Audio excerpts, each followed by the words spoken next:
Մեծ Խանչալիից Կարեն Իրիցյանը խոր վիշտ է ապրում սիրելի հոր Վահրամ Իրիցյանի մահվան կապակցությամբ։ Իմ լավ հայրիկ,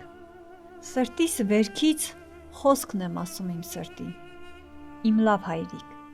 սրտիս համար դու միշտ երազ կդառնաս։ Իմ աղոթքի սուրբ դռներում դու իմ գանձը կլինես։ Թե լսում են թռչունները, որ երկինք են բարձրանում, տարեք սրտի իմ խոսքերը, ասեք շատ եմ կարոտում։ Թե լսում է Տեր Աստվածը